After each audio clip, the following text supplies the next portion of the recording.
water bottle.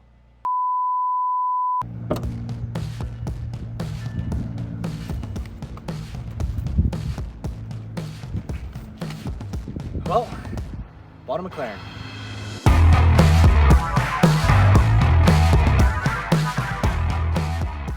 What's up guys? My name is Nick. We got Joe behind the camera and I am officially broke. This is my 2017 McLaren 570S.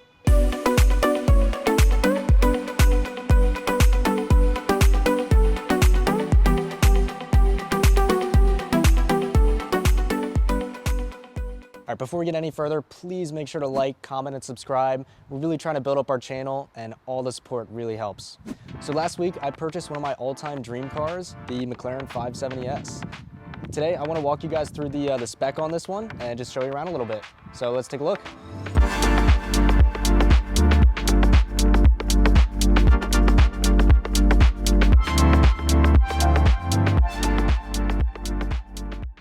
So starting with the outside of the car, we have the MSO Volcano Yellow color. So that was actually the same color as the P1 that was flooded out a couple months ago, who happens to be right up the road from us. We also have some options with the badges. So we have carbon fiber badges all over the car and on the wheels as well. And then probably the coolest option is the carbon wing. So the carbon wing is just incredible. I truly think that makes or breaks the car. Another option we have is the stealth wheels. I think the stealth wheels do a really good job of complementing the yellow paint. And then also you have a lot of those other like graphite color features on the car, so it just ties everything together really nicely. So of course this car is a rear mid-engine. Unfortunately, McLaren doesn't really give you access to see the engine fully. You can kind of see through the mesh on top of it, but you cannot pop this open. You actually have to have a dealer remove it for servicing. So it's a little annoying, but not the end of the world. All right, so another cool thing about the exterior is these buttresses here. So you can actually see, and I can even like fit my hand right through them. It's a really cool aerodynamic feature. This car really just looks like it was developed in a wind tunnel. So a cool little Easter egg on the outside of the car is the headlights and the taillights are actually in the shape of the McLaren logo, as you can see here.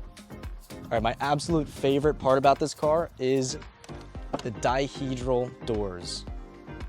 So a lot of people just call them butterfly doors. These things are insane. Every time I get out of the car, get into the car, just heads turn everywhere. All right, so moving inside the car, we have the black leather interior with the yellow accent stitching. Yellow seat belts as well, which I think look awesome on it. One thing it's missing is the optional Bowers & Wilkins audio system, but I will say the audio actually sounds really good for not being the premium option. So the technology inside is pretty basic, however, it definitely gets the job done. There's no Apple CarPlay or anything like that, but McLaren's software is actually not bad at all. You can see you just have the screen behind the steering wheel and then the center screen, but that's really all you need. All right, we also have the Alcantara steering wheel with matching yellow stitching again, and then the carbon fiber badge in the center. Another cool thing is the paddle shifters are actually connected. This is something I didn't know until I drove it for the first time. So you can actually shift up or down with either paddles depending on the way that you push it. So pretty cool little feature there. So if you've seen our other videos, you probably know that I traded in my Audi R8 for this car. The driving experience could not be any more different. The R8, you could tell, was a lot more fine-tuned for being a good mix between luxury and performance, whereas this thing is straight up performance. I'll throw in some clips of Joe and I's first drive in the car, so take a look.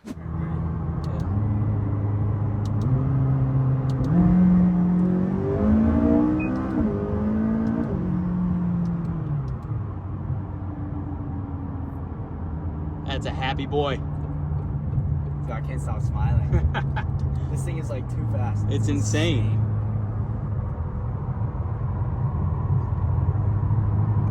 I mean, honestly, even I'm like shaking with this thing. It's kind of terrifying. The scary part is it's rear-wheel drive. Yeah.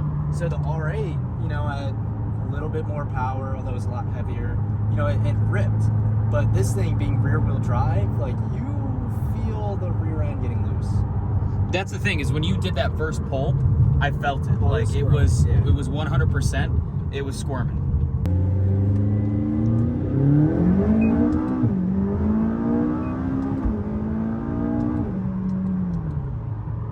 Woo!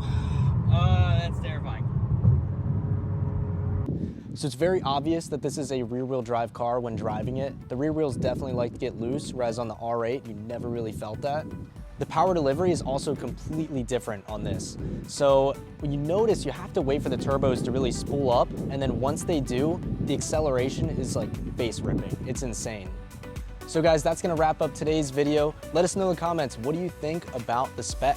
Do you like the Volcano Yellow? Would you have gotten a different color? Let us know in the comments below, and thanks for watching.